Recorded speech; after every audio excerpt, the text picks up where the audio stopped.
البحار. Bismillahirrahmanirrahim. Alhamdulillah wassalatu wassalamu ala Rasulillah, amma ba'du. Kita melanjutkan pembahasan kita. Kita masih membahas tentang rukun iman. Dan rukun iman yang kita bahas, kita sudah masuk di pembahasan tentang iman kepada hari akhir. Dan telah kita sebutkan bahwa pembahasan iman kepada hari akhir itu membahas tentang 4 perkara. Orang harus meyakini 4 perkara. Beriman tentang kehidupan setelah kematian. Beriman tentang kehidupan setelah kematian, yaitu alam kubur. Kemudian yang kedua, beriman kepada tanda-tanda hari kiamat. Kemudian yang ketiga, beriman kepada kejadian-kejadian besar setelah hari kiamat. Kemudian yang keempat, yang terakhir, beriman kepada surga dan neraka. Kita sudah membahas poin pertama, beriman kepada kehidupan setelah kematian. Dan saya katakan kehidupan setelah kematian itu karena alam kubur itu alam kehidupan. Alam kubur itu alam kehidupan, bukan alam kematian. Sedangkan kematian itu hanya proses keluarnya roh dari jasad, sehingga dinamakan mati itu ketika roh itu berjalan keluar dari jasadnya. Proses keluarnya roh dari jasad itu yang dinamakan dengan kematian. Ketika roh itu sudah keluar total, maka roh itu atau orang itu nanti akan masuk di fase kehidupan berikutnya, yaitu dia akan masuk di alam kubur. Dan alam kubur itu bukan alam kematian. Alam kubur itu adalah alam kehidupan yang kedua. Setelah kehidupan dunia, di sana ada kehidupan, ada rumah, di sana ada pakaian, ada tikar, ada sandal, ada semua. Jadi kehidupan di sana itu ada. Di sana ada kehidupan, sehingga setelah kematian itu akan ada alam kedua. Dinamakan alam atau kehidupan setelah kematian. Ini sudah kita bahas tentang kehidupan setelah kematian secara ringkas, diambil dari kitab Al-Imam Ibnu Qayyim, kitab Ar-Ruh. Kita sekarang masuk di poin pembahasan kedua, yaitu orang beriman kepada hari akhir itu yang kedua harus beriman kepada tanda-tanda hari kiamat. Dinamakan dengan asyratus sa'ah. Faqad jaa'a asyratuha. Allah telah mengatakan dan hari kiamat itu sudah datang asyratuha, tanda-tandanya. Berarti hari kiamat yang besar itu tidak akan terjadi kecuali tanda-tanda yang ada itu sudah bermunculan. Sehingga hari kiamat itu kapan pastinya itu kita nggak tahu pastinya. Karena yang tahu pastinya itu hanya Allah saja itu. Malaikat nggak tahu, Nabi nggak tahu. Sampai malaikat Jibril ketika tanya sama Nabi Muhammad, mata sa'ah, kapan hari kiamat terjadi? Nabi Muhammad hanya mengatakan mal mas'ulu anha bi'a'lama minasail. Orang yang ditanya, yaitu Nabi Muhammad, tidak lebih mengetahui daripada yang bertanya, yaitu semuanya nggak tahu. Kapannya hari kiamat nggak ada yang tahu. Tetapi walaupun ilmunya Allah sembunyikan, hari kiamat itu Allah sembunyikan ilmunya itu, tapi Allah itu memberikan tanda, sehingga ada tanda-tanda yang mengiringi terjadinya hari kiamat. Lah tanda-tanda hari kiamat itu dinamakan dengan asyratus sa'ah. Dinamakan dengan asyrat. Faqad jaa'a asyratuha, telah datang tanda-tandanya. Dan tanda hari kiamat itu kalau kita membaca Al-Quran dan hadis itu tandanya itu banyak sekali. Kita mendapatkan banyak sekali tanda-tanda hari kiamat. Tapi para ulama mengumpulkan tanda-tanda hari kiamat itu dikumpulkan sama para ulama, maka ulama itu membagi tanda hari kiamat itu menjadi 3. Membagi tanda hari kiamat itu menjadi 3. Nanti setiap tanda-tanda hari kiamat yang ada dalilnya itu Al-Quran dan hadis itu nanti dibahas sama para ulama. Ini tanda yang mana ini? Dari 3 itu nanti dimasukkan tanda yang pertama ini yang seperti ini, yang kedua seperti ini, yang ketiga seperti ini. Sehingga tanda hari kiamat itu nanti ada 3. Tanda hari kiamat yang pertama dinamakan dengan asyrat sughra, tanda hari kiamat yang kecil. Tanda hari kiamat yang kecil yaitu apa? Tanda hari kiamat yang sudah terjadi dan tidak berulang. sudah selesai, terjadi dan selesai. Sekarang sudah nggak ada, sudah terjadi dan sudah selesai, sudah nggak ada lagi. Dinamakan dengan asyrat sughra, tanda-tanda hari kiamat yang kecil. Kemudian yang kedua dinamakan dengan asyratul wusta, tanda-tanda hari kiamat pertengahan. Tanda hari kiamat pertengahan yaitu apa? Tanda hari kiamat yang sudah terjadi dan sampai sekarang masih ada. Semakin hari semakin parah tandanya itu, semakin nyata, semakin kelihatan itu. Itu namanya tanda pertengahan. Tanda hari kiamat yang pertengahan. Kemudian yang ketiga asyrat kubra, tanda-tanda yang besar, tanda-tanda yang sekarang belum ada tapi itu sangat jelas sekali. Kalau itu sudah muncul berarti hari kiamat itu sudah sangat dekat. Jadi ada tanda yang kecil, ada tanda yang pertengahan, dan ada tanda yang besar. Tanda yang kecil itu banyak sekali itu. Tanda yang kecil itu banyak, dan Rasulullah SAW itu sering mengatakan tidak akan terjadi hari kiamat sampai nanti kalian melihat kejadian ini, itu kan berarti kan tanda-tanda hari kiamat itu. Tapi itu sudah terjadi dan gak berulang. Itu yang dinamakan dengan tanda hari kiamat yang kecil. Apa itu? Banyak sekali itu.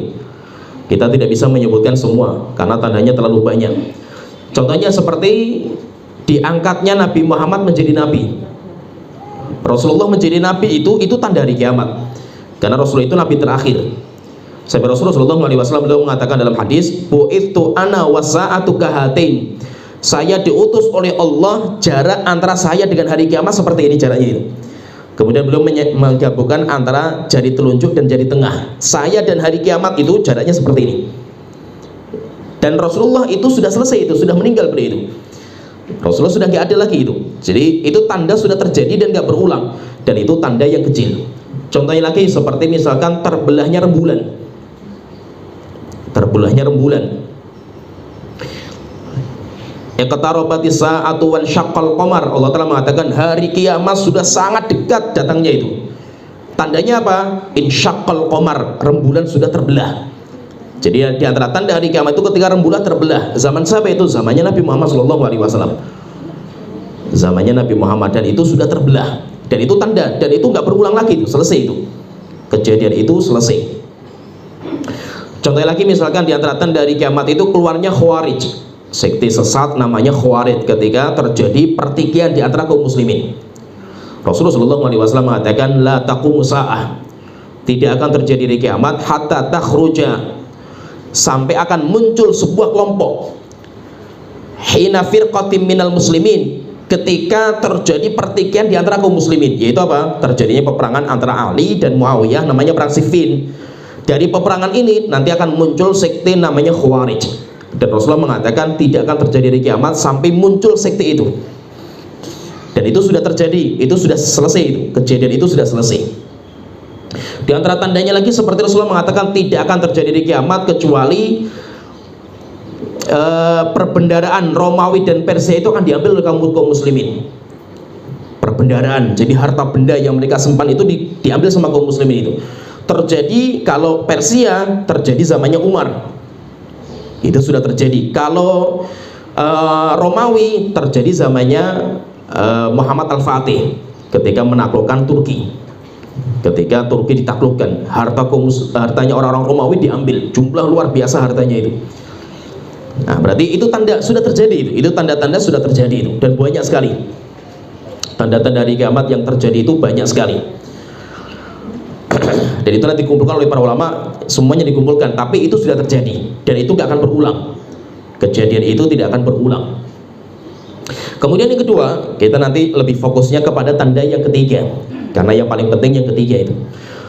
Tanda yang kedua yaitu tanda hari kiamat yang pertengahan, yaitu tanda hari kiamat yang sudah terjadi tapi semakin hari semakin parah kondisinya itu. Dan itu banyak sekali itu. Rasulullah sering sekali mengatakan la taqumu sa'ah hatta tadhhuru zina. Tidak akan terjadi di kiamat kecuali zina itu akan merajalela. Kemudian wayafsual jahlu, kebodohan akan merajalela. Jadi ilmu itu hilang. Demikian juga riba akan nampak. Demikian juga di antara tanda hari kiamat Rasulullah mengatakan la taqumu sa'ah, tidak akan terjadi hari kiamat kecuali nanti akan muncul biduan. yang berjoget-joget dan orang-orang minum khamr di bawahnya itu semakin hari semakin parah. Itu tanda-tanda hari kiamat. Tapi perhatikan di sini, tidak semua tanda itu jelek. Tidak semua tanda hari kiamat itu jelek. Kenapa? Karena di antara tanda-tanda hari kiamat itu ada yang baik. Ada yang baik tanda hari kiamat itu. Seperti nanti turunnya Nabi Isa. Nabi Isa baik.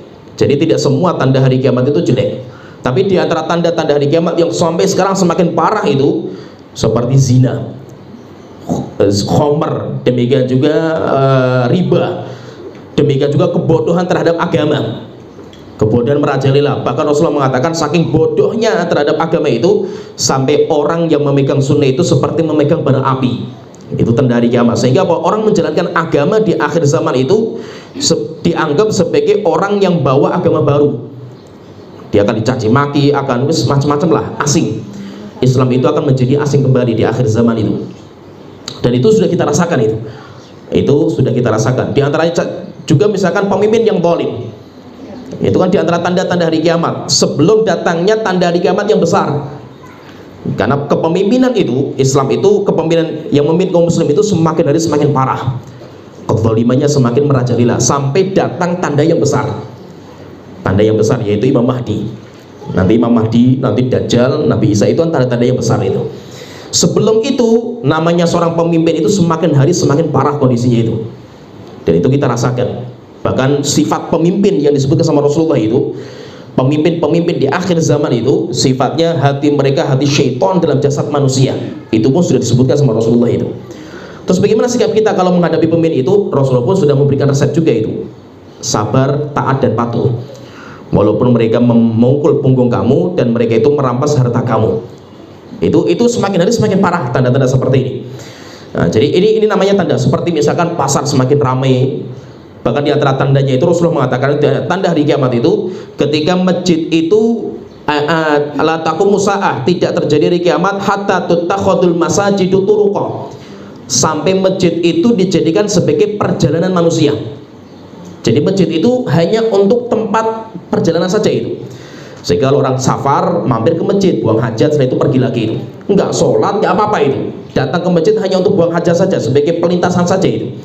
Orang datang masjid bukan untuk sholat, untuk selfie. Masjid-masjid yang bagus selfie, foto-foto di situ, ngobrol di situ, istirahat di situ. Itu tanda hari kiamat. Di antara tanda hari kiamat lagi misalkan masalah masjid itu sampai manusia itu berbangga-bangga dengan bangunan masjid. Maka nanti di antara tanda hari kiamat itu masjid itu megah-megah. Bangunan masjid itu indah-indah masjidnya itu. Dan itu di antara tanda-tanda hari kiamat. Demikian juga di antara tanda hari kiamat itu semakin banyaknya wanita. Wanita semakin banyak. Di antara tandanya juga masalah wanita itu, di antara tanda hari kiamat itu nanti wanita akan bekerja bantu suaminya, yaitu bantu ekonomi suaminya. Itu di antara tanda-tanda hari kiamat juga. Apakah itu hukumnya dosa? Bukan. Karena tidak setiap tanda hari kiamat itu kejelekan. Tapi apa? Itu semakin merajalela, semakin banyak. Kasus itu, yaitu kasus wanita yang bekerja bantu ekonomi suami itu semakin banyak merajalela itu. Nah, jadi itu di antara wanita jumlahnya semakin banyak setiap hari itu di antara tanda. Dan yang lainnya, jadi seperti sekarang kita lihat peperangan, demikian juga kaum muslim dibantai di mana-mana, itu tanda semua itu. Itu di antara tanda. Jadi semakin hari itu semakin parah, seperti munculnya nabi-nabi palsu, itu nanti semakin hari semakin parah munculnya itu. Itu pokoknya nanti ini tanda-tanda hari kiamat seperti ini sudah terjadi, kita melihat tanda ini, kita sudah melihat itu. Tapi semakin hari semakin parah tanda itu. Nah, itu namanya dinamakan dengan asyrat wusta, tanda hari kiamat yang pertengahan. Dan itu jumlahnya banyak sekali. Kalau kita mau mengkaji ini banyak sekali itu. Tapi kita nggak fokus di situ. Kita nggak akan fokus menyebutkan tanda-tanda ini. Kemudian yang selanjutnya itu, tanda hari kiamat yang selanjutnya itu, ini yang paling penting. Yang kan sedikit kita bahas itu yang ini, yang paling penting, yaitu tanda-tanda hari kiamat yang besar. Kalau tanda hari kiamat yang besar ini muncul satu, nanti akan diikuti yang lainnya, terus bertubi-tubi itu, sampai akhirnya muncul tanda yang terakhir. Nah, tanda hari kiamat yang besar itu, sebagian ulama mengatakan itu semuanya dikumpulkan dalam sebuah hadis. Tanda hari kiamat yang besar itu semuanya dikumpulkan dalam sebuah hadis dan jumlahnya 10. Jumlahnya tanda hari kiamat yang besar itu jumlahnya 10. Apa itu 10 tanda itu? Rasulullah Shallallahu Alaihi Wasallam di dalam sebuah hadis yang sahih dikeluarkan oleh Imam Muslim dari Hudzaifah bin Usaid Al-Khifari radhiyallahu anhu, beliau mengatakan, Ittola'an Nabiyyu Shallallahu Alaihi Wasallam ilaina. Pernah suatu ketika itu Rasulullah Shallallahu Alaihi Wasallam itu pergi ke kami, yaitu menghampiri kami. Wa nahnu natadzakar, dan waktu itu kami itu berkumpul sedang diskusi. Para sahabat itu sedang diskusi. Faqala, maka Rasulullah bertanya, ma tadzakarun, apa yang kalian diskusikan itu? Yang kalian obrolkan itu apa itu? Qalu, maka mereka mengatakan, nadhkuru sa'ah, wahai Rasulullah, kami sedang ngobrol tentang hari kiamat.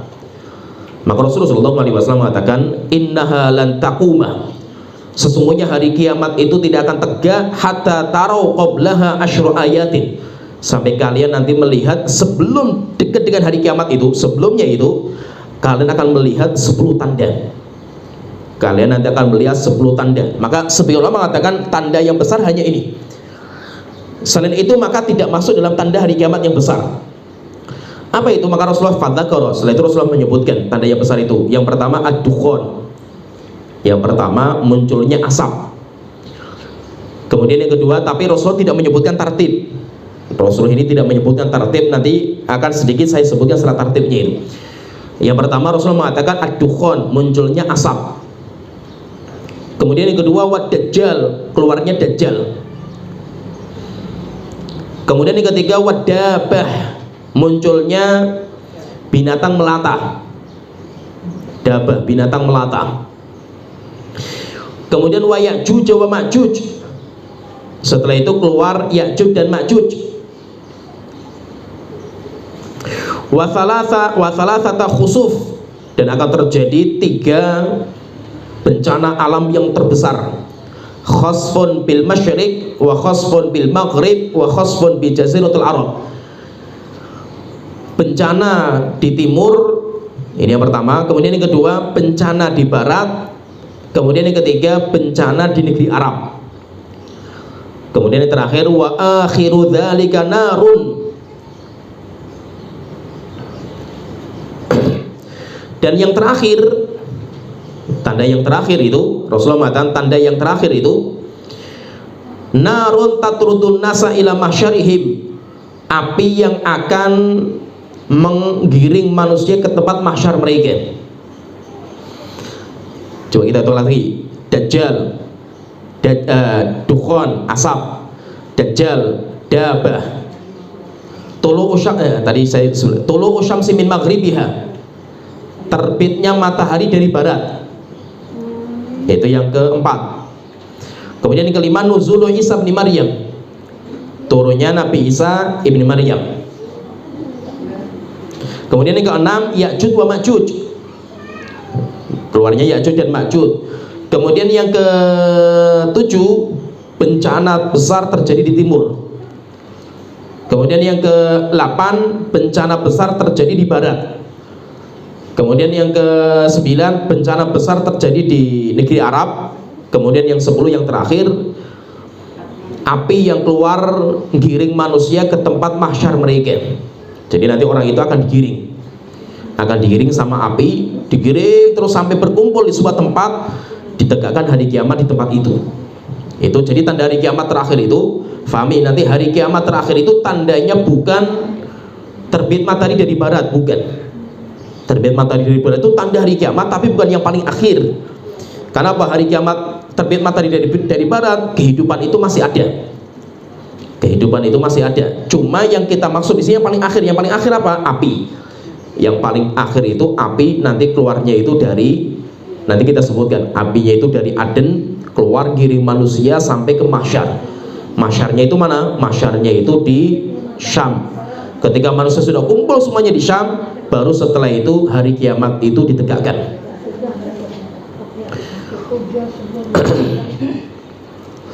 Nah sekarang kita jadi ini tanda hari kiamat yang besar. Pertanyaan, lah kok Imam Mahdi nggak disebutkan? Pertanyaan, Imam Mahdi kok nggak ada gitu? Imam Mahdi itu, maka terjadi khilaf di antara para ulama, apakah Imam Mahdi itu tanda hari kiamat yang besar atau tidak? Imam Mahdi di baiat itu tanda hari kiamat yang besar atau tidak? Maka terjadi khilaf di antara para ulama. Ada yang mengatakan itu tanda hari kiamat yang besar karena beriringan antara Imam Mahdi, Dajjal, Nabi Isa itu beriringan. Tetapi yang menjadi masalah kenapa nggak disebutkan dalam hadis ini itu? Bahkan hadis yang berkaitan dengan Imam Mahdi itu ya khilaf juga di antara para ulama itu. Maksudnya itu tentang derajat hadisnya itu. Walaupun sahih derajatnya, tapi jalur-jalurnya itu banyak yang lemah. Jadi maksudnya di sini kenapa Imam Mahdi nggak disebutkan? Maka ada yang mengatakan Imam Mahdi itu tanda hari kiamat yang besar, ada yang mengatakan tanda hari kiamat pertengahan. Wallahu alam, kalau pendapat yang lebih kuat itu, wallahu alam itu Imam Mahdi itu sebagai gerbang tanda hari kiamat yang besar. Tetapi Imam Mahdi itu bukan tanda hari kiamat yang besar, tapi itu hanya gerbangnya saja itu. Dia sebagai pembuka. Dia sebagai pembuka hari kiamat yang besar. Oleh itu Rasulullah SAW mengatakan ketika berbicara masalah tanda-tanda hari kiamat itu, Rasulullah mengatakan al-amaratu khazaratil mandhumatin fisilik. Tanda-tanda hari kiamat itu kayak kalau orang itu punya khazarat mandhumah. Jadi kita itu punya kayak tasbih lah gitu, kayak tasbih bulatan-bulatan yang disusun itu. Ketika satu, maka nanti akan munculnya kedua, akan munculnya ketiga, terus seperti ini tuh. Fa'iyaqtu silik yatba'u ba'duha ba'dun. Jadi tanda hari kiamat itu kayak tali yang di dalamnya itu ada ya kayak tasbih yang diikat itu. Kalau itu sudah potong, maka keluarnya satu-satu itu. Nah, tapi apa cepat diikuti, satu keluar seperti ini. Ya itu cepat sekali, nanti akan diikuti cepat sekali. Nah, jadi maksudnya di sini itu kalau Nabi Isa itu Imam Mahdi itu yang di baiat itu wallahu alam itu bukan tanda hari kiamat yang besar. Walaupun nanti sebagian ulama mengatakan tanda hari kiamat itu bukan hanya 10, banyak tanda hari kiamat yang besar itu. Tapi sebagian mengatakan bahwa hari kiamat yang besar tanda-tandanya itu ini yang disebutkan dalam hadis ini, yaitu 10 itu. Kita sebutkan sedikit tentang beberapa masalah. Jadi ada sebuah hadis, saya bacakan hadisnya itu. Oleh itu nanti ada pembuka tanda-tanda hari kiamat itu, nanti ada pembukanya itu yang besar. Kita bahas yang besar itu. Rasulullah SAW mengatakan dalam sebuah hadis, dan itu berurutan datangnya itu. Rasulullah mengatakan Umran Baitul Maqdis kharabu Yathrib. Baitul Maqdis ketika dimakmurkan, Palestina itu ketika diramaikan itu sebagai pembuka akan rusaknya Madinah. Madinah itu nanti akan ditinggalkan sama manusia itu. Nanti akan saya jelaskan sedikit. Wa kharabu Yathrib khurujul malhamati. Dan rusaknya Madinah itu sebagai pembuka keluarnya peperangan besar, namanya Malhamatul Kubra antara kaum muslimin dan Romawi. Setelah itu Rasulullah mengatakan wa khuruju malhamati fathul Konstantiniyah. Dan peperangan besar itu namanya Malhamatul Kubra itu sebagai pembuka dibukanya, dimerdekanya Konstantinopel. Konstantinopel itu Turki. Berarti Turki itu belum merdeka, totalitas. Nanti totalitas Imam Mahdi yang akan membuka. Setelah itu Rasulullah mengatakan wa fathul Konstantiniyah khuruju Dajjal. Dibukanya Konstantinopel itu sebagai gerbang keluarnya Dajjal. Nah, berarti berurutan. Termasuk nanti Imam Mahdi akan dibaiat di waktu itu. Tapi apa itu semuanya itu sebagai pembuka keluarnya tanda hari kiamat yang paling besar, yaitu Dajjal. Pertama kali Dajjal. Hari kiamat besar itu nanti yang buka pertama kali Dajjal. Tapi apa? Untuk keluarnya Dajjal itu ada tanda-tanda yang mengiringi itu. Kalau kita perhatikan Rasulullah mengatakan di sini Umran Baitul Maqdis. Secara tertib itu yang pertama itu Baitul Maqdis itu akan ramai oleh kaum muslimin. Maksudnya apa? Perhatikan di sini. Sedikit saya bahas masalah Palestina sekarang ini. Banyak para ulama seperti Syalbani dan yang lainnya itu jelas sekali mengatakan, kalau kita membaca riwayat itu, bahwasanya Yahudi itu tidak akan tinggal di Palestina. Mereka pasti akan keluar dari Palestina itu. Kenapa? Mereka nggak akan kuat tinggal di Palestina dengan serangan kaum muslimin. Kenapa? Ciri orang Yahudi itu takut mati mereka itu. Sedangkan orang-orang Muslim di Palestina itu mereka siap mengorbankan nyawa mereka untuk Masjidil Aqsa kan itu. Maka nggak mungkin mereka tinggal di sana, itu nggak mungkin itu. Kenapa? Karena di beberapa riwayat itu nanti ketika Nabi Isa itu pengen membunuh Dajjal, kan sebelumnya itu kan ceritanya itu kan Dajjal itu bersama pasukannya dikepung itu di Syam, itu kan dikepung sama mereka itu. Sampai Imam Mahdi kan terjepit di situ kan itu. Setelah itu baru turun Nabi Isa. Menunjukkan apa? Ketika mereka itu bersama pasukannya, Dajjal dan Yahudi itu bersama pasukannya, berarti menunjukkan Yahudi itu nggak di Palestina. Kalau seandainya Yahudi di Palestina, nggak mungkin istilahnya itu mengepung dari berbagai penjuru kan gitu, karena sudah ada di situ kan itu. Sehingga menunjukkan apa? Yahudi itu nggak akan tinggal di Palestina, mereka akan keluar. Terus kemana orang Yahudi itu nanti? Mereka suaka, tempat yang menjadi suaka keamanan mereka di mana? Di Iran. Nah, itu kalau kita seandainya tertipu dengan media antara Iran sama Yahudi, itu semuanya pembohong. Rasulullah SAW mengatakan Dajjal itu nanti akan keluar disambut oleh 70.000 pasukan Yahudi Asfahan. Yahudinya itu Asfahan. Asfahan itu di mana? Kota kecil di sebelah Tehran, ibu kota Iran. Dan sekarang itu orang Yahudi yang berkumpul di situ, komunitas Yahudi itu sudah lebih dari 30.000 orang Yahudi itu. Dan agama yang paling aman di Iran itu cuma Yahudi. Sehingga tempat ibadahnya Yahudi itu, sinagognya itu banyak sekali di Iran. Tetapi kalau masjid nggak ada. Masjidnya orang Sunni semuanya dibakar semua itu. Kemarin tinggal beberapa masjid yang ada di Iran itu pun dibakar juga itu di Tehran. Sudah nggak ada. Kalau masjid yang sunnah sudah nggak ada, yaitu Ahlussunnah itu selain Syiah. Masjid selain Syiah sudah nggak ada. Yang paling aman itu Yahudi. Nah sekarang itu komunitas itu Yahudi itu di sana sudah 30.000 lebih. Nanti kalau sudah berkumpul 70.000 Yahudi dan mereka itu memakai seragam mereka itu kain yang ditutup di kepala mereka itu sampai sekarang pun mereka masih pakai kain itu nanti Dajjal itu akan keluar. Jadi intinya itu nanti Baitul Maqdis itu akan diramaikan oleh kaum muslimin, sampai orang muslim itu dari timur tengah akan pindah ke sana itu saking ramainya itu. Maka kalau Baitul Maqdis sudah ramai, maka itu sebagai gerbang tanda hari kiamat berikutnya, yaitu apa? Yathrib, Madinah itu akan ditinggalkan sama manusia. Sampai ketika sepi Madinah itu, sampai yang ngurus Masjid Nabawi itu nggak ada. Sampai disebutkan ada beberapa riwayat itu sampai anjing pun masuk ke Masjid Nabawi, karena sudah nggak ada yang merawat masjid, sepi Masjid Nabawi itu. Kenapa? Karena memang Masjid Nabawi itu nanti akan mengeluarkan orang-orang munafik. Madinah itu akan mengeluarkan orang-orang munafik dari Madinah, sehingga semuanya dikeluarkan semuanya itu. Oleh itu nanti kalau kita baca riwayat itu, pejuang terbaik itu dari Madinah. Tapi dari Madinah setelah dikeluarkan semuanya yang munafik. Sampai nanti ketika Dajjal muncul itu, sampai orang-orang yang punya kemunafikan dalam hatinya pun semuanya itu ikut Dajjal semua itu dari Madinah itu. Jadi maksudnya itu apa? Yathrib itu, Madinah itu nanti akan rusak. Madinah itu nanti akan rusak. Kalau sudah Madinah rusak, kata Rasulullah, wa kharabu Yathrib khuruju malhamati. Kalau Madinah sudah rusak, maka itu sebagai pembuka munculnya peperangan terbesar di jagat raya ini. Kalau istilahnya perang dunia ketiga, ini perang paling mengerikan. Jadi kalau kita gambarkan sedikit, saya gambarkan masalah peperangan itu. Kaum muslimin itu nanti di akhir zaman itu akan melewati 3 peperangan. Kita itu nanti akan melewati 3 peperangan. Yang pertama, orang muslim gabung sama Romawi memerangi Persia. Istilahnya Romawi dan Persia. Apakah itu Romawi itu maksudnya itu NATO, Amerika, sekutu NATO, Persianya itu sekutunya Uni Soviet, wallahu alam. Yang penting apa? Ada istilah dalam hadis itu Romawi dan Persia. Kalau zaman dulu Romawi itu Kristen, Persia itu orang yang gak punya agama. Ya, Persia kan gak punya agama Majusi itu. Sekarang pun juga sudah terbentuk kan, ada Muslim, ada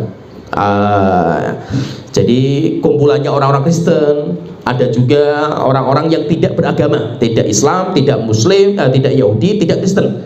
Nah, mereka berkumpul. Kalau dulu zaman dulu Persia. Jadi nanti orang Muslim akan bergabung sama Romawi melawan Persia. Karena ini musuh bersama, maka mudah sekali dihabisi. Persia itu langsung hancur mereka itu dengan mudahnya. Ketika sudah selesai, maka nanti Muslim dan Romawi terjadi perpecahan. Akhirnya apa? Orang Islam menghadapi musuh paling berat, yaitu Romawi. Ini peperangan, ngeri sekali peperangan ini.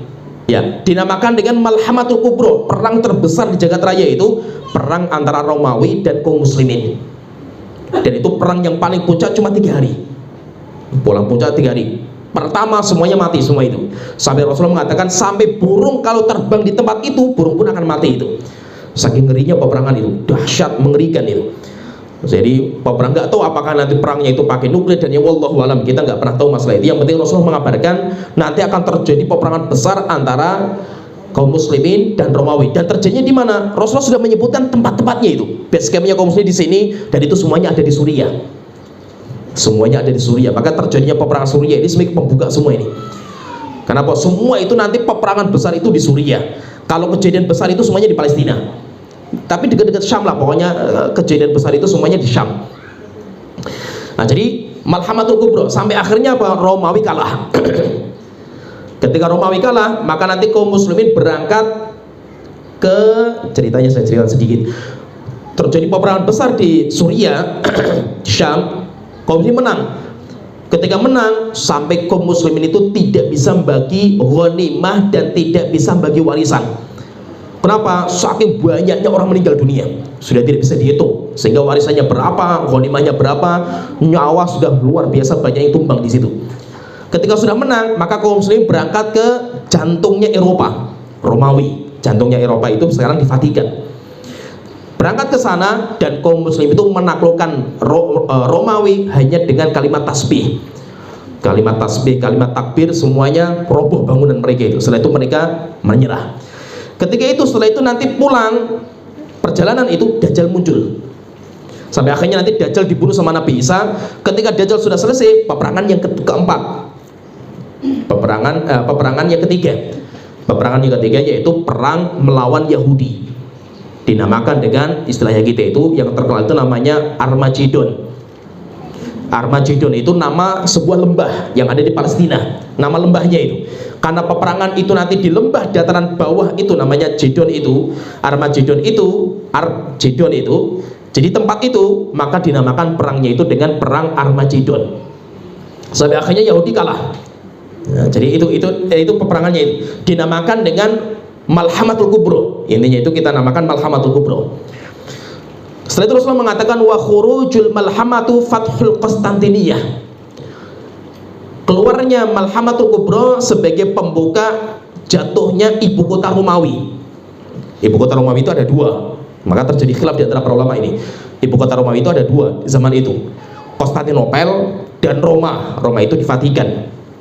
Apakah memang Konstantinia, kan disebutkan Konstantinopel itu. Konstantinopel kan Turki. Konstantinopel yang disebutnya dalam hadis ini adalah Konstantinopel sekarang. Kalau sekarang berarti Turki waktu itu jatuh di tangannya orang kafir, jatuh di tangannya orang Romawi, sehingga perlu ditaklukkan oleh kaum muslimin. Tapi ada yang mengatakan enggak, Konstantinopel di sini itu adalah Eropa, seluruhnya Eropa itu. Seluruh Eropa yang agamanya Kristen itu semuanya akan jatuh.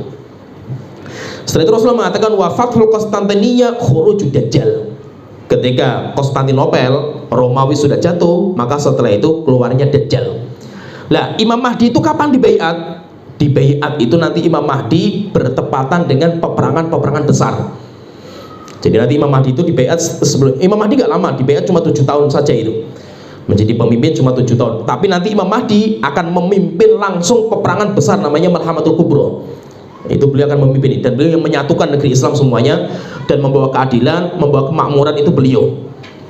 Akhirnya bahwa beliau memimpin berangkat dengan pasukan terbaik yaitu pasukan Madinah, berangkat sampai ke Syam atau Suriah. Perang di sana sampai menang. Setelah itu nanti pergi ke Eropa menang, pulang, nanti Imam Mahdi dikepung sama Dajjal. Ketika Dajjal keluar, Imam Mahdi gak bisa melawan. Akhirnya Imam Mahdi itu berhenti cuma di Syam, di Masjidil Aqsa. Maka ketika Dajjal muncul, base campnya kaum muslimin cuma 2, Mekah Madinah dijaga sama para malaikat. Pasukan tempur Islam semuanya kumpulnya di Palestina. Sedangkan Mekah Madinah nggak ada pasukan, tapi yang menjaga malaikat.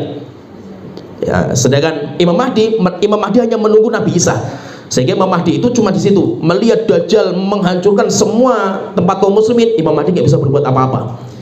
Dajjal nggak lama, cuma 40 hari saja itu. Hari pertama seperti setahun, hari kedua seperti 1 bulan, hari ketiga seperti 1 Jumat, hari keempat seperti hari biasa. Dan setahun itu maksudnya apa? Setahun itu maksudnya memang lamanya terasa itu.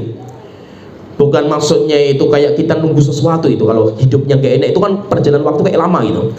Tapi kalau hidupnya itu lagi asyik-asyik kan cepat sekali, bukan. Tapi memang ini kalau kita lihat jam itu muter itu matahari masih di timur. Sehingga Rasulullah ditanya, ya Rasulullah, kalau seperti itu terus kita nanti sholatnya kayak apa itu? Sehari lamanya setahun itu. Maka Rasulullah mengatakan, fakdurulahu, perkirakan. Biasanya kamu sholat subuh jam berapa, zuhur jam berapa, perkirakan saja itu. Tetap sholat subuh di waktunya itu. Walaupun apa? Matahari masih di barat. Kenapa? Matahari itu nanti perjalanan itu selama 1 tahun. Perjalanan itu. Hari kedua seperti 1 bulan. Hari ketiga 1 Jumat, 1 pekan. Hari keempat seperti hari biasa. Dan Dajjal itu nanti ketika keluar dan keluarnya, sebenarnya tanda-tandanya itu semuanya sudah ada itu. Dajjal sekarang di mana Dajjal itu? Dajjal itu sekarang di sebuah pulau di Khurasan, pulaunya itu. Jadi tengah-tengah antara Syam dan Yaman, pulaunya itu di situ. Rasulullah menyebutkan di situ. Dan yang pernah ketemu sama Dajjal itu ada seorang sahabat, orang Kristen waktu itu, ketemu dengan Dajjal, akhirnya dia itu beriman. Datang ke Rasulullah kemudian masuk Islam gara-gara ketemu Dajjal itu. Namanya seorang sahabat namanya Tamim Ad-Dari. Tamim Ad-Dari ini ceritanya, saya cerita sedikit, dia itu berlayar bersama 40 orang di atas kapal.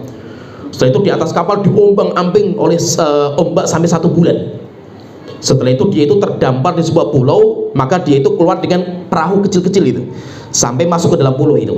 Ketika masuk dalam pulau, dia itu didatangi oleh namanya jasasah. Ada seorang makhluk kayak binatang, tapi dia itu manusia, namanya jasasah. Jasasah itu mata-matanya Dajjal.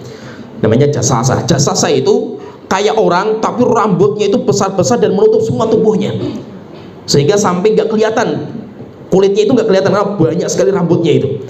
Akhirnya ketika ketemu sama Tamim Ad-Dari itu, Tamim Ad-Dari tanya, kamu siapa itu? Saya jasasah. Kemudian jasasah tanya, kamu terus siapa itu? Saya orang Arab, yaitu berlayar di sini, saya terombang-ambing gini-gini. Setelah itu ketika tanya lebih lanjut, kata jasasah mengatakan, udah kamu nggak usah tanya. Di dalam pulau ini ada orang yang kangen sekali dengan orang yang datang ke sini karena pengen tahu kabar-kabar yang terjadi sekarang itu. Akhirnya diajak masuk.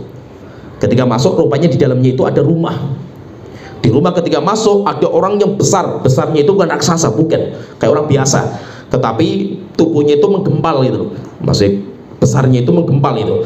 Kemudian orang itu dirantai dengan kuatnya, tangannya dirantai, kakinya dirantai, badannya semua dirantai dan rantainya kuat sekali itu. Akhirnya setelah dialog, tanya, kamu dari mana kamu datangnya? Kau bisa mampir ke tempat saya itu, cerita panjang lebar itu. Setelah itu dia bertanya itu, kamu datang dari mana? Dari Arab. Setelah itu tanya, apakah kebun Baisan itu masih ada? Namanya pertama yang ditanyakan itu kebun kurma namanya Baisan. Maka ditanya, masih.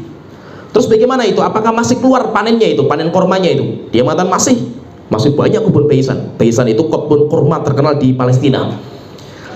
Maka dia mengatakan sudah hampir datang waktu di mana kebun kurma itu sudah nggak berbuah lagi itu. Setelah itu tanya lagi, terus saya tanya tentang sungai Tiberias. Sungai Tiberias itu juga sungai antara Palestina sama Yordania.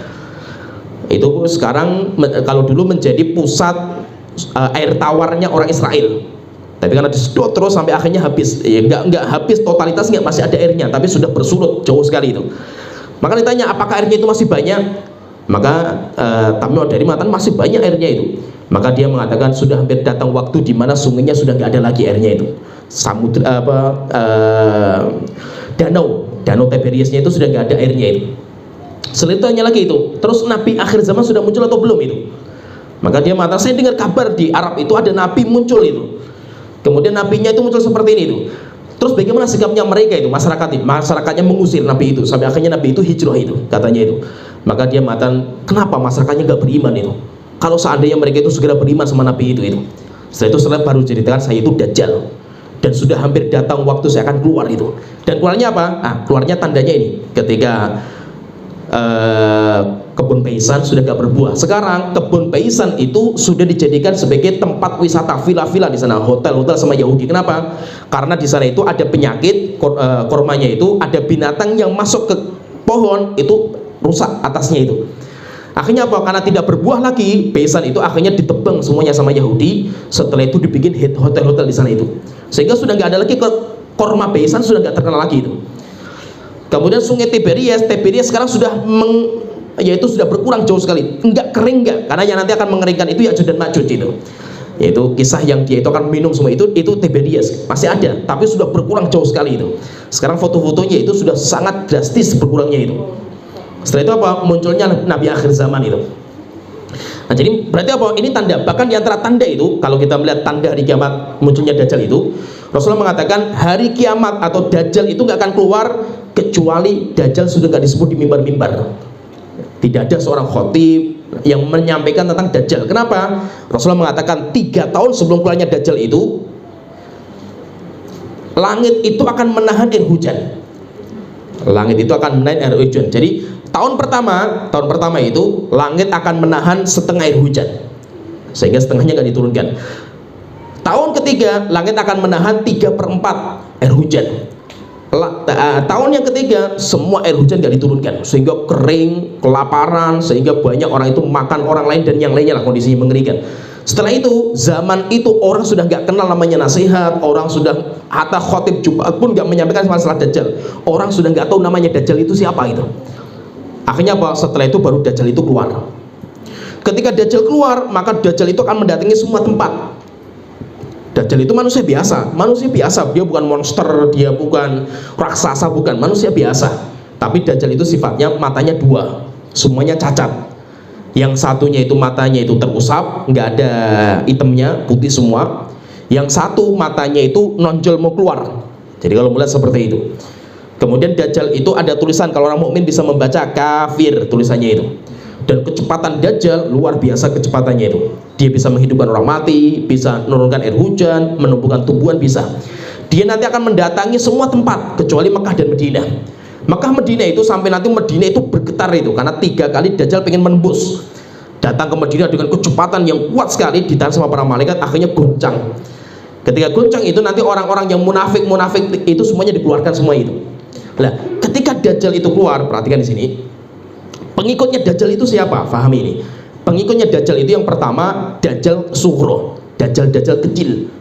Saya tukang sihir, orang-orang yang mendakwahkan dirinya Nabi itu nanti akan menjadi pengikut. Yang kedua, Khawarij. Orang-orang Khawarij itu, orang-orang yang suka membunuh kaum muslimin, mengkafirkan kaum muslimin, itu nanti akan menjadi pengikutnya Dajjal. Pengikut Dajjal juga itu siapa? Wanita. Para wanita dan anak-anak. Oleh itu Rasulullah SAW mengatakan, ini fahami ini. Nanti kalau Dajjal sudah keluar, seorang laki-laki terbaik itu siapa itu? Orang yang memasung istrinya dan anaknya di rumahnya itu. Sehingga bahwa istrinya itu sampai dirantai itu, dipasung sama suaminya itu. Kenapa? Jangan sampai keluar. Kalau keluar semuanya terfitnah semua itu. Dajjal itu bukan hanya menggandakan uang itu. Kalau menggandakan uang kan mudah, banyak penipu-penipu sama sekarang ini. Dajjal itu bisa mendatangkan semua permata itu. Nah, yang paling gak kuat itu wanita. Dajjal itu datang ke sebuah lautan, dia tancapkan tongkatnya di lautan itu, kemudian ditarik. Kemudian Dajjal mengatakan, "Ukhruji kanuzaki." Wahai lautan, semua perbendaan harta kamu keluarkan. Setelah itu permata, emas, semuanya ngikuti Dajjal kayak lebah di belakangnya itu. Coba orang tanya sama Dajjal, ada orang yang dia itu pengen ketemu sama bapaknya meninggal itu. Kalau seandainya bapak kamu saya hidupkan sekarang, kamu beriman gak sama saya itu? Saya itu Tuhan kamu itu. Iya. Langsung wahai tanah, keluarkan bapaknya. Langsung tanahnya pecah, keluar bapaknya. Kemudian Dajjal datang ke sebuah tempat suruh beriman sama Dajjal, mereka nggak beriman, langsung dirubah sama Dajjal menjadi padang pasir, sampai mereka nggak bisa makan, nggak bisa minum itu. Setelah itu Dajjal datang lagi suruh beriman, mereka beriman, dirubah padang pasir menjadi surga. Jadi langsung bisa, pohon langsung bisa tumbuh, buah-buah langsung keluar, air hujan langsung dalam sekejap bisa Dajjal itu. Sehingga apa? Dajjal itu mengerikan. Maka itu Rasulullah mengatakan, man sami'a bid Dajjal, siapa yang mendengar Dajjal keluar, lari sejauh-jauhnya.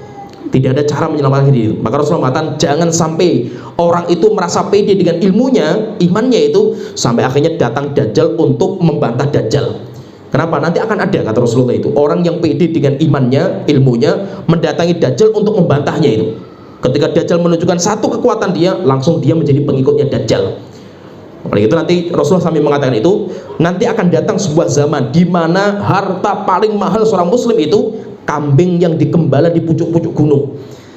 Kenapa? Karena itu cara menyelamatkan diri Dajjal. Dajjal itu nanti akan keluar di tempat-tempat yang ramai. Terus bagaimana cara terbaik itu? Lari dari tempat-tempat ramai zaman itu. Kalau siapa yang keluar, pasti akan terfitnah. Keluar semuanya akan terfitnah itu. Karena mengerikan Dajjal, dan memang fitnah terbesar yang Allah ciptakan sejak Nabi Adam sampai hari kiamat itu, fitnah yang paling dahsyat itu fitnah Dajjal. Maka semua para nabi dan rasul semuanya itu berlindung dari Dajjal, walaupun mereka nggak mendapatkan. Nabi Muhammad pun kan mengajarkan doa setiap hari kan itu dalam sholat kita kan, kalau kita mau salam itu kan berlindung dari Dajjal. Kenapa kok seperti itu? Karena memang Dajjal itu mengerikan fitnahnya itu. Nah, jadi Dajjal, nanti kalau Dajjal muncul, tadi kita sebutkan Imam Mahdi itu nggak bisa melawan, karena yang melawan Dajjal itu bukan Imam Mahdi.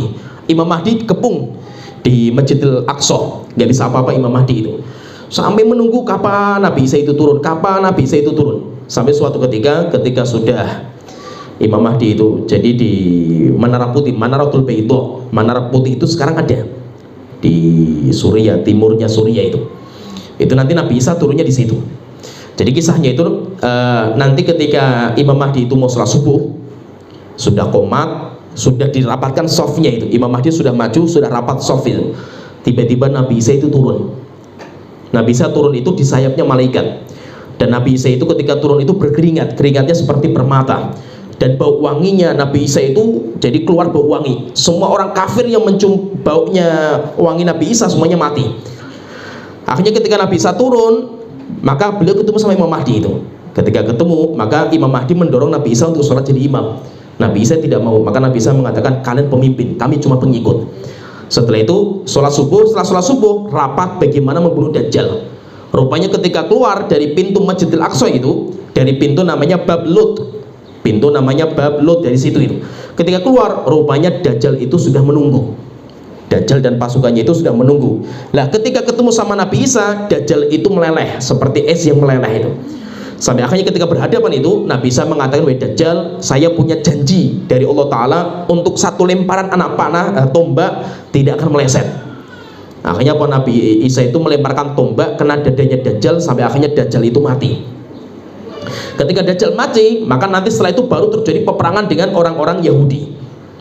Terjadi peperangan besar sama Yahudi yang dinamakan dengan Armageddon. Di situ nanti batu berbicara, pohon berbicara, sampai nanti akhirnya orang Yahudi itu dikejar sama kayak tikus-tikus, sampai di lubang-lubangnya itu dikejar sampai mereka dibunuh semuanya itu. Nanti ketika orang Yahudi sudah selesai, maka setelah itu sudah jaya ini. Berarti Imam Mahdi, setelah itu ada Nabi Isa, Islam sudah jaya. Musuhnya sudah nggak ada. Orang Persia sudah nggak ada, Romawi nggak ada, Yahudi nggak ada. Terus siapa musuhnya? Musuhnya Ya'juj dan Ma'juj. Setelah itu Allah telah mengatakan, "Wahai Isa, lari kamu ke pucuk gunung. Semua prajurit kamu bawa ke pucuk gunung. Karena saya akan mengeluarkan hamba yang tidak ada yang bisa mengalahkannya itu." Akhirnya apa? Dibuka pintu gerbangnya Ya'juj dan Ma'juj. Setelah itu mereka keluar dan mereka itu memakan semua yang ada di depan mereka itu. Nabi Isa pun nggak bisa melawan itu. Akhirnya sampai mereka, Nabi Isa dan pasukannya itu dikepung.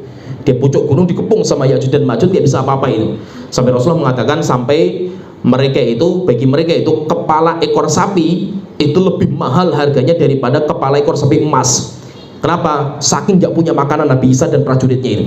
Mau turun, Ya'juj dan Ma'juj terkepung di pucuk-pucuk gunung, nggak bisa kemana-mana itu. Setelah itu mereka nanti melewati danau, lah danau Tiberis itu yang masih ada airnya itu. Setelah itu diminum semuanya. Kemudian ketika sudah nggak ada di bumi yang bisa dimakan, mereka sudah mengatakan, kita sudah menghabiskan semua penduduk bumi, maka kita akan habiskan penduduk langit. Akhirnya mereka melempar anak panah ke atas. Kemudian anak panahnya itu turun, sudah berlumuran darah. Akhirnya mereka sombong dengan kekuatan mereka.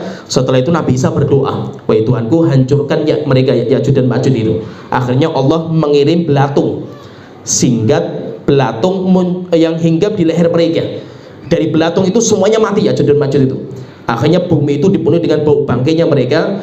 Maka ada dua riwayat setelah itu. Ada riwayat yang mengatakan Allah menurunkan air hujan, banjir, kemudian mereka dibawa ke lautan. Ada riwayat yang mengatakan Allah itu mengutus burung-burung sebesar unta, kemudian mengambil jasad-jasad mereka, kemudian jasad mereka itu dibuang di lautan. Sampai akhirnya nanti Nabi Isa nanti meninggal. Nabi Isa nanti akan meninggal. Meninggalnya di mana? Nabi Isa itu nanti meninggalnya di Madinah. Nabi Isa itu nanti akan menjalankan ibadah umroh, haji di sana. Kemudian ketika itu Nabi Isa nanti meninggal 40 tahun setelah turun, 40 tahun berikutnya itu.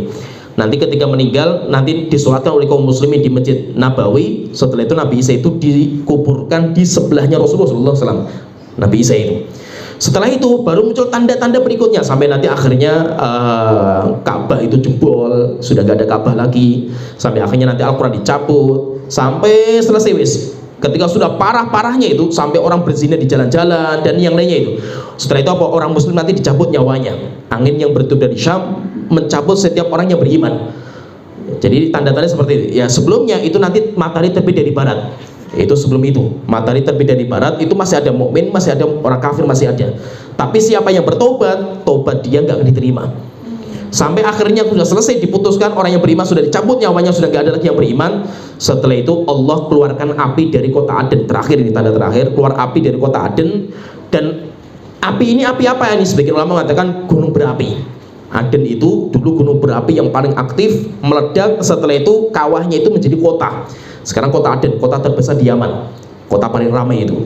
Sebagian ilmuwan mengatakan Aden itu sudah mulai kelihatan aktif lagi itu. Nanti kalau seandainya meledak itu, jadi keluar api, nanti akan digiring manusia itu. Maka nanti manusia digiring itu ada yang jalan kaki, ada yang naik kendaraan, ada yang satu onta untuk 10 orang gantian. Mereka istirahat, disapu lagi sama api, suruh jalan terus itu.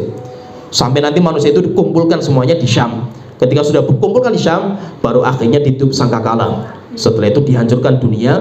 Setelah itu nanti mereka akan dibangkitkan lagi. Dari mana? Dari Syam. Maka intinya itu kata Rasulullah mengatakan Syam ardul mahsyar wal mansyar. Syam itu, kota Syam, negeri Syam itu tempat dikumpulkan manusia sebelum hari kiamat dan tempat dikumpulkan manusia setelah hari kiamat. Yaitu setelah ditegakkan hari kiamat itu nanti mereka kumpulnya di sana. Dan nanti ada juga hari kiamat yang tadi kita sebutkan itu, yaitu ada juga dabah. Dabah itu binatang melata, muncul dari tanah, dari bumi. Setelah itu ngecap, ini muslim, ini kafir, muslim, kafir, dicap semuanya sama dia itu. Demikian juga nanti akan muncul dukhon, asap yang keluar itu dari langit, nanti akan menutup bumi. Kemudian nanti akan terjadi gempa bumi yang dahsyat di timur, barat, dan negeri Arab. Nah itu sedikit tentang hari kiamat, tanda-tanda hari kiamat. Kalau kita mau membahas masalah ini panjang sekali, karena pembahasan tentang asyratus sa'ah, tanda-tanda hari kiamat itu, tanda hari kiamat yang kecil, pertengahan, dan besar itu banyak sekali itu. Tetapi kita ringkaskan pembahasannya, kita ringkaskan. Nanti insya Allah pertemuan berikutnya kita akan masuk ke poin yang ketiga, beriman tentang kejadian setelah ditiup sangkakala. Jadi ini saya rapikan ceritanya itu sampai akhirnya sangkakala ditiup. Nanti kan berarti dihancurkan alam semesta itu. Nah nanti setelah ditiup itu apa kejadiannya itu? Nanti kita sebutkan itu. Dan apa saja yang akan kita jalankan nanti ketika kita itu di hari kiamat itu. Nanti apa kejadian apa saja yang akan kita rasakan nanti di sana itu. Nanti kita sebutkan pada pertemuan berikutnya. Ya sampai di sini pembahasan kita. Wa akhiru da'wana alhamdulillahirabbil alamin sallallahu alaihi Muhammad wa ala alihi wasallam ajmain. Assalamualaikum warahmatullahi wabarakatuh.